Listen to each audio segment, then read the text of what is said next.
کیا music instrument میں یعنی گٹار بجانا، خریدنا، بیچنا جائز ہے؟ دیکھیں اس کے حوالے سے میری پچھلے دنوں بھی ویڈیو ریکارڈ ہوئی ہے. امت میں اکثریت تو اس چیز کو غلط سمجھتی ہے، انسٹرومنٹس کو، سارے انسٹرومنٹس کو نہیں. جس طرح دف بجانا ہے وہ بخاری مسلم میں ثابت ہے. ایون تصفیق، یہ تالی مارنا، اگرچہ وہ بخاری مسلم میں ہے کہ اگر امام بھول جائے تو عورتیں یوں اس کو غلطی پر مطلع کریں گی اور مرد سبحان اللہ کہہ کے. میں نے اس کو دلیل کے طور پہ پیش کیا کہ اگر یہ تالی مارنا حرام ہوتا تو نبی علیہ السلام عورتوں کو یہ بھی نہ کرنے دیتے نماز کی حالت میں، بلکہ کہتے کہ عورتیں کھانس لیں اس طرح کر کے امام کو مطلع کر لیں. تو چونکہ عورت کی آواز کا پردہ ہے، لہٰذا نبی علیہ السلام نے کہا کہ مرد سبحان اللہ کہیں گے امام کی غلطی پر اسے مطلع کرنے کے لیے، اور عورتیں تصفیق کریں گی، ہاتھ پہ ہاتھ ماریں گی. ٹھیک ہے. اب رہ گئی ایک ہی حدیث جو زیادہ پیش کی جاتی ہے ابو داؤد کے حوالے سے. اس میں بھی علماء کی دو رائے ہیں.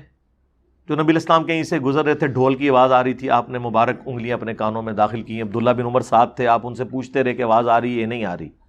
جب آواز آنا بند ہوگی تو آپ نے انگلیاں باہر نکالنی. اس میں دوسرے علماء کہتے ہیں کہ نبی علیہ السلام نے خود تو انگلیاں ڈالی ہیں، عبداللہ بن عمر کو نہیں کہا کہ ڈالو. اور یہی کام عبداللہ بن عمر نے بھی اپنے ایک ساتھی کے ساتھ کیا، اور انہوں نے اس وقت یہ حدیث بیان کی، لیکن انہوں نے اس کو بھی نہیں کہا کہ تم ایسا کرو. تو اس کی وہ تعویل کرتے ہیں کہ جو مذہبی پیشواں ہیں اب ان کا کام نہیں ہے کہ وہ اس طرح کی ایکٹیویٹیز میں حصہ لیں.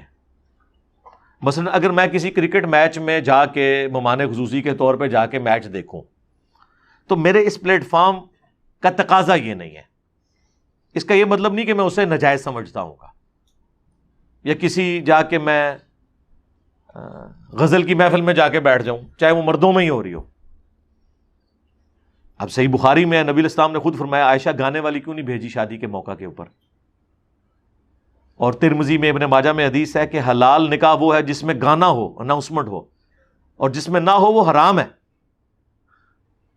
ٹھیک ہے. گانے سے بھی کسی کو اختلاف نہیں ہے. اختلاف میوزیکل انسٹرومنٹ میں، اس میں بھی کچھ انسٹرومنٹ سے ہے کچھ نہیں ہے. گنگنانا خود ترنم کے ساتھ، وہ تو پورے کا پورا قرآن گنگنایا جا رہا ہے. مشاری راشد جس طرز میں قرآن پڑھ رہے ہیں، ظاہر ہے وہ ایک ڈیوائن میوزک تو ہے، تبھی تو سننے کا مزہ آ رہا ہے.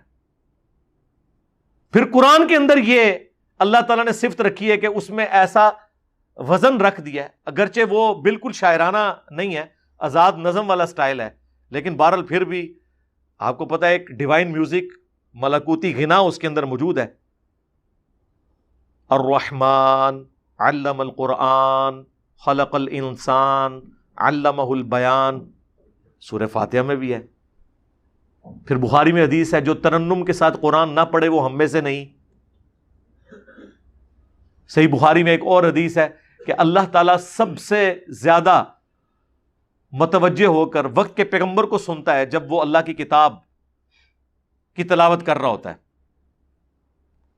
صحیح بخاری کے اندر ہے کہ نبی علیہ السلام پہ جب یہ آیات نازل ہوئی انا فتحنا لک فتحا مبینا، جس میں حضور کو بشارت دی گئی تھی کہ ہم نے آپ کی اگلی پچھلی خطائیں یا آپ کہہ لیں اجتہادی غلطیاں جنہیں ہم گناہ نہیں کہتے معاف فرما دی ہیں، اور اسی کی بنیاد کے اوپر نبی علیہ السلام پہ شفاعت کا دروازہ بھی قیامت کے دن کھلے گا. جب یہ آیات نازل ہوئی تو حضور ان آیات کو سواری پہ بیٹھ کے، وہ صحابی کہتے ہیں گنگنا رہے تھے، اور آج بھی مجھے یاد ہے کہ حضور اسے گنگنا کے پڑھ رہے تھے خوشی کے اظہار کے لیے.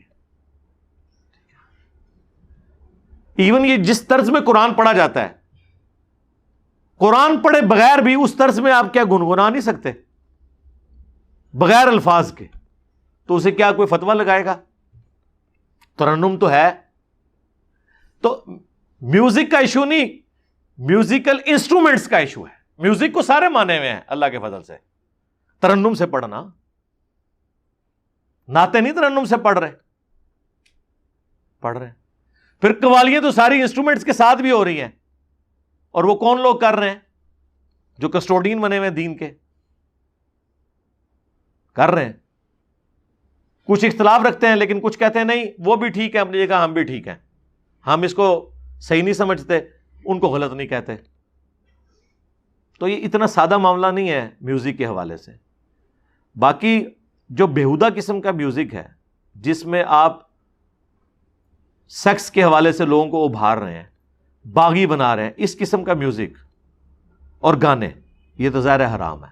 شادی بیاہ کے موقع کے اوپر ایسے گانے مرد مردوں میں, عورتیں عورتوں میں, اور ویڈیوز نہ بنے, پبلکلی باہر نہ آئے.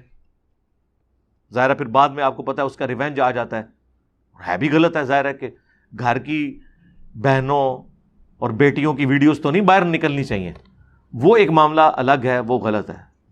باقی جو اس معاملے میں اتنی سختی نہیں ہے. سب سے زیادہ اہل حدیث سخت ہیں, تو ان کو تو ہم نے پھکی دی ہے کہ آپ کے جو سب سے بڑے امام ہیں اس امت میں, ابن حزم, المحلہ کتاب لکھی ہے جنہوں نے, اور وہ اتنے بڑے امام ہیں کہ انہیں غامدی صاحب بھی اپنا امام مانتے ہیں. اور غامدی صاحب بعض اوقات جب بیٹھے ہوتے ہیں پیچھے المحلہ کتاب رکھی ہوتی ہے, بخاری مسلم نہیں ہوتی, المحلہ رکھی ہوئی ہوتی ہے, ٹھیک ہے, کیونکہ وہ اس زمانے کے غامدی تھے, تھنک آؤٹ آف باکس کرنے والے.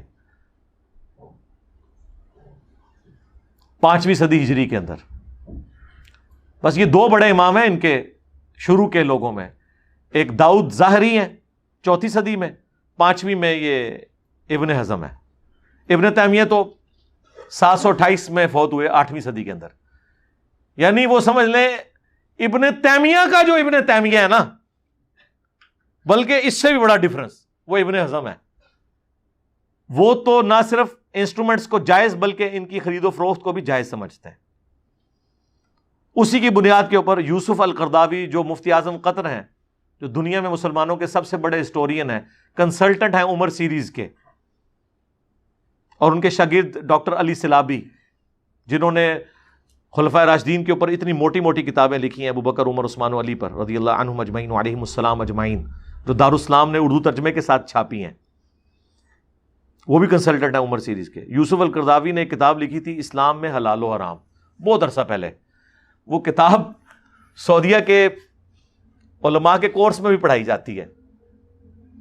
کچھ چیزیں اپریشیٹ کرتے ہیں, کچھ کا جواب دینے کے لیے. تو اس میں انہوں نے جدید جو فقہی اختلافات ہیں, احکام و مسائل پہ لکھا ہے.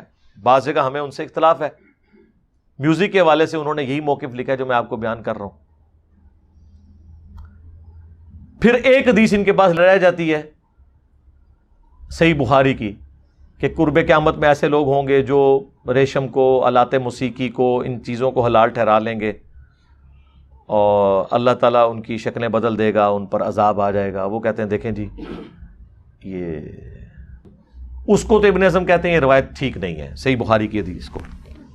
ہمارے نزدیک وہ روایت ٹھیک ہے, لیکن غامدی صاحب نے دیکھا ہے اس کی تعویل بیان کی. انہوں نے کہا مطلقاً تو ان میں سے کوئی چیز بھی حرام نہیں ہے. کیا ریشم مطلقاً حرام ہے؟ عورت کے لیے تو جائز ہے, اور مرد کے لیے بھی مطلقاً حرام نہیں ہے. صحیح مسلم میں حدیث ہے نبی علیہ السلام نے 4 انگلی کی چوڑائی تک ریشم مرد کو بھی اجازت دی ہے استعمال کرنے کی. خود صحیح مسلم میں آتا ہے نبی علیہ السلام کا جو کرتا تھا کالا کسروانی تیالسی جبہ, جس کا دھون صحابہ کرام شفا کے لیے لے کے جاتے تھے, جب وہ کرتا نکالا اسما بنت ابی بکر نے, جو انہوں نے سیدہ عائشہ سے لیا تھا, تو اس کے اوپر ریشم کی گوٹ لگی ہوئی تھی باقاعدہ سامنے اور اس جگہ کے اوپر. اتنا تو مرد بھی استعمال کر سکتا ہے. اسی طریقے سے نکاح ایک ذریعہ ہے جس کے ذریعے اللہ تعالیٰ اس معاملے میں بھی ایک ٹالرنس دیتا ہے. تو غامدی صاحب نے اس کی تعویل کی تھی کہ جو حرام کے پوائنٹ آف ویو سے وہ حرام ہے, حرام میوزک حرام ہوگا, جہاں پہ مسئلہ نہیں ہے وہاں پہ اس کے اوپر فتویٰ نہیں لگے گا. میں اس حوالے سے آپ کو پتہ ہے, میں نے بہت پہلے بھی ویڈیو ریکارڈ کروائی تھی, میں ہمیشہ کہتا ہوں ہم خود سنتے نہیں ہیں شوق سے, کسی کو ترغیب نہیں دلاتے, لیکن ان تمام باؤنڈریز کے اندر جہاں جہاں کوئی گنجائش ہے اس کے اوپر ہم کسی کے اوپر فتویٰ نہیں لگاتے.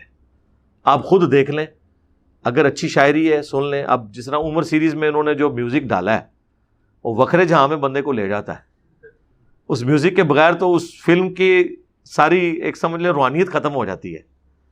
انہوں نے اس کے اندر اس کو بڑا بیٹھ کے ڈیزائن کیا ہے, کس طریقے سے انہوں نے اس میں ایڈجسٹ کیا ہے اس زمانے میں پہنچا.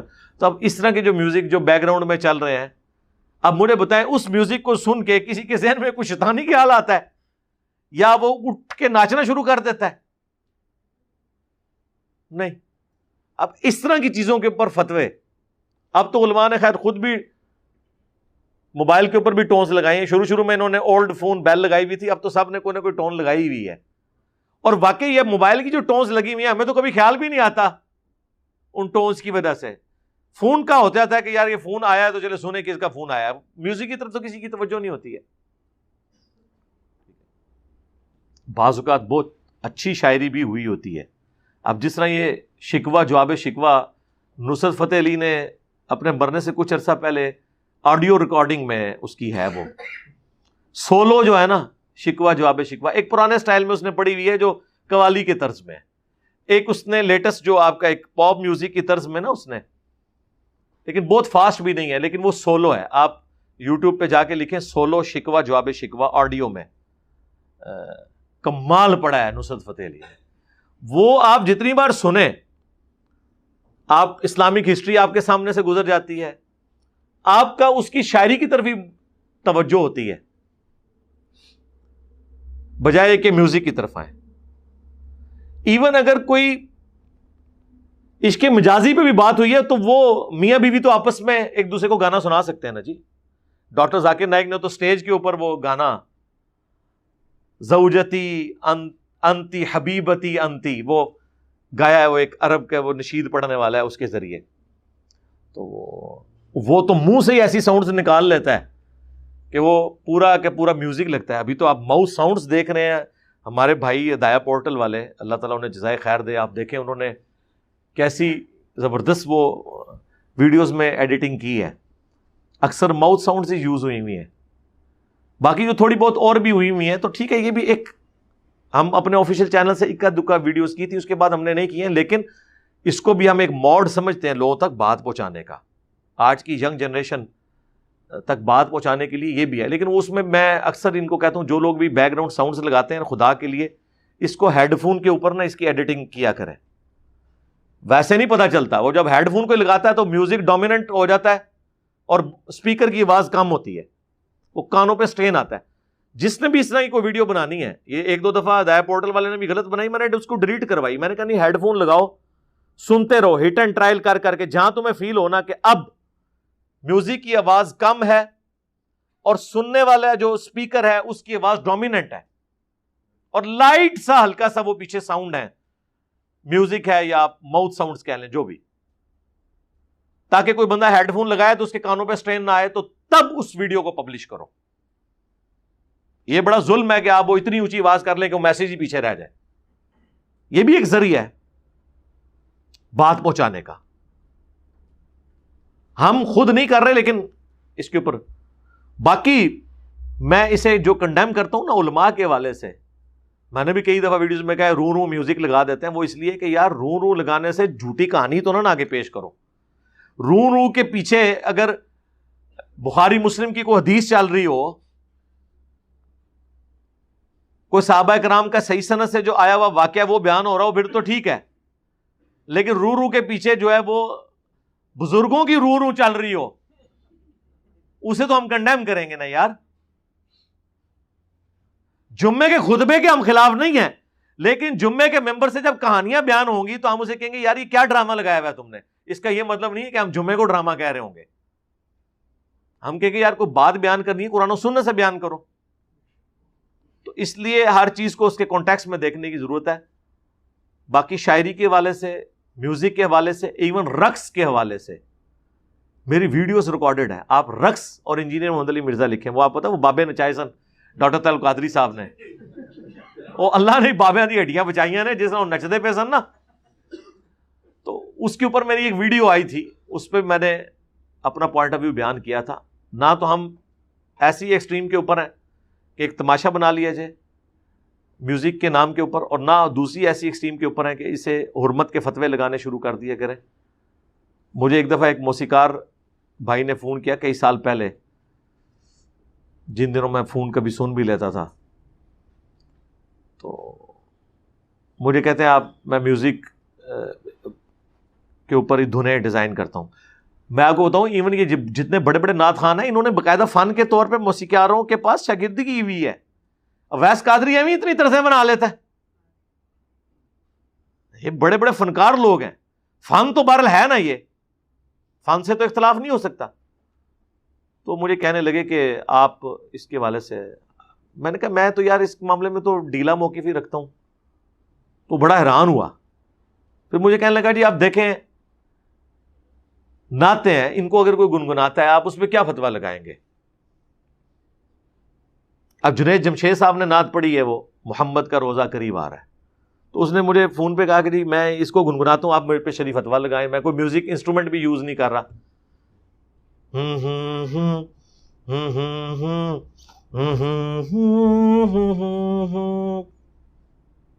کیا فتویٰ لگائے بندہ؟ نہ بانسری چلی, نہ سارنگی, نہ تبلا, نہ ڈھول, نہ ہارمونیم. کیا فتویٰ لگائے؟ ایون وہ بھی چلیں اگلے سٹائل. یہ ہمارے وہ جو اسٹوڈنٹ ہے عاقب فرید جو نعتیں پڑھتا ہے, اب وہ بھی یہ سارے کام کر لیتا ہے. وہ آپ کو پتا پہلے ہے ہی وہ سنگر تھا, پاکستان آئیڈل میں بھی اس نے حصہ لیا ہوا ہے. جب وہ اسکول میں پڑھتا تھا اس وقت اس کی ویڈیوز جیو کے انٹرٹینمنٹ چینل کے اوپر آئی تھی. پھر بعد میں وہ نعت کی طرف آیا. بہرحال اس نے, اور دیکھ لیں یہ جتنے لوگ ہیں انہوں نے پھر باقاعدہ نعت کے فن میں پھر آگے اسی لیے گئے ہیں کہ ان کا بلٹ اپ اس فن سے ہوا. جس طرح ہم, اگر میں نے میکینیکل انجینئرنگ نہ کی ہوئی ہوتی تو مولویوں کی انجینئرنگ کیسے کرتا؟ ہاں وہ ایک فن سیکھا نا. قرآن و سنت کا تو علم ظاہر ہے وہ تو ہماری گھٹی میں بچپن سے ہی وہ سیکھتا رہا, لیکن اس علم کی برکت سے بھی ہم نے اس پورے ایشو کو ہینڈل کیا ہے نا. اس طرح جو لوگ کسی فن کو جانتے ہیں بہرحال اس فن کو وہ یوز کرتے ہیں. اس لیے اس حوالے سے ہم یہی کہیں گے کہ یار نہ لوگوں کے اوپر فتویٰ بازی والا معاملہ کیا کریں, ترغیب ضرور دلائیں. کتنا کوئی سن لے گا, ایون گانے بھی کوئی کتنا عرصہ سن لے گا یار. اب رات فتح علی کو جو اللہ نے آواز دی ہے, گاڈ گفٹڈ ہے نا یار.